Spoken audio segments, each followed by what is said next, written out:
សួស្តីអ្នកនាងចឹងមេរៀនទី9យើងនឹងសិក្សាអំពីរបៀបនៃការប្រើប្រាស់ mock-up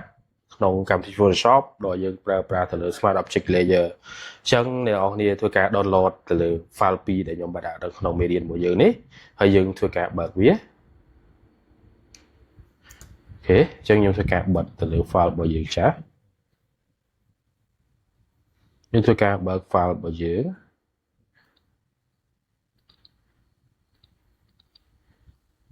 អូខេអញ្ចឹងអ្នកនរគ្នាធ្វើការបើកទៅលើ file mockup របស់យើងមួយនេះខ្ញុំបើក file mockup មួយនេះ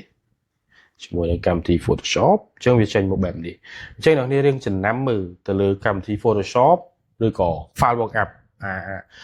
file បែបនេះរូបភាពបែបនេះអ្នកនរគ្នាចំណាំមើលជា file mockup ដែលមាន extension .psd អញ្ចឹង file mockup.photoshop គឺយើងអាចធ្វើការកែប្រែដូរទៅលើ logo ដូរទៅលើរូបភាពមួយចំនួនផ្សេងៗទៀតអញ្ចឹងណាចឹងអ្នកនាងអាចធ្វើការដូរបានឧទាហរណ៍ឥឡូវខ្ញុំចង់ធ្វើការកែប្រែទៅលើ mockup 2នេះអ្នកនាងព្យាយាមមើលត្រង់កន្លែងពេលដែលយើងបើក file មកយើងមើលក្នុង layer អញ្ចឹងក្នុង layer យើងមាន layer smart object យើងឃើញទេពីនេះជា layer smart object កន្លែងខ្លះគេដាក់ពាក្យថា replace here ឬក៏ edit here អ្នកនាងអាចមើលត្រង់កន្លែងហ្នឹងបានអញ្ចឹងនៅកន្លែងនេះខ្ញុំមាន file 2ទី1 image ទី2 logo អញ្ចឹងខ្ញុំធ្វើការកែទៅលើរូបភាពមិនថាខ្ញុំ replace mockup ហ្នឹងដាក់រូបភាពរបស់ខ្ញុំអញ្ចឹងខ្ញុំធ្វើការ double click ទៅលើ layer image យើងអត់ double click លើកន្លែងនេះទេយើង double click ឲ្យចំ icon smart object ហ្នឹងអញ្ចឹងយើង double click លើវានឹង pop up នេះវា new document មួយទៀតដែលធ្វើឲ្យយើងអាចដាក់រូបភាពរបស់យើងចូលបានអញ្ចឹងយើងធ្វើការទាញរូបភាពយើងចូលឧទាហរណ៍ត្រង់កន្លែងនេះខ្ញុំធ្វើការទាញរូបភាពមួយនេះចូលអូខេដល់ហើយធ្វើការ zoom វាធំអូខេធ្វើការ zoom វាធំណាអូខេទៅមុខទៀតយើងធ្វើការ save ខ្ញុំ control S ត្រង់កន្លែងនេះហើយយើង back មកមើល smart object យើងឃើញអត់វាទាញរូបភាពហ្នឹងទៅជារូបភាពរបស់យើងណាហើយទី2ខ្ញុំអាចធ្វើការកែទៅលើ logo អញ្ចឹងខ្ញុំគ្រាន់តែ double click លើ logo កន្លែងនេះអញ្ចឹងដោយសារfile logo ហ្នឹងជា file LH មានន័យថាគេធ្វើ mockup ហ្នឹងគឺគេទាញ file logo ជា file LH អញ្ចឹងយើងធ្វើការកែ logo ហ្នឹងនៅក្នុង LH អញ្ចឹងខ្ញុំធ្វើការបើក file LH មួយដែលខ្ញុំបានផ្ដល់អ្នកនរគ្នាដែរមួយនេះអញ្ចឹងយើងធ្វើការបើក file LH មកហើយខ្ញុំអាចធ្វើការ copy ទៅលើ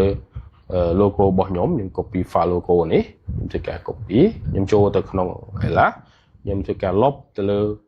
logo ចាស់របស់យើងចូលយើងផាសវាចូលទៅអ្នកនាងទាញ position វាឲ្យវា center ទៅឬក៏យើងអាច select លើវាយើង select center អ្នកនាងគ្រាន់តែចុច control S ឬក៏ save នៅក្នុង file របស់យើងខ្ញុំចុចទៅពាក្យថា save បែបនេះខ្ញុំ save ខ្ញុំ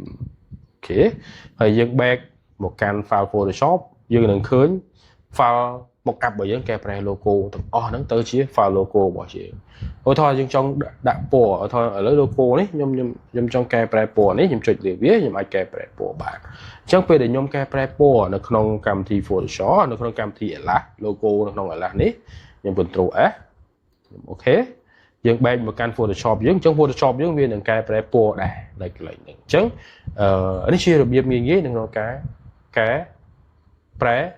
mockup យើងអញ្ចឹងយើងពេលដែលយើងកែប្រែបានហើយយើងអាចធ្វើការ export វាចេញដើម្បីផ្ញើភ្ញៀវឬក៏យើងដាក់នៅក្នុងការ design stationery ផ្សេងទៀតអញ្ចឹងទៅអ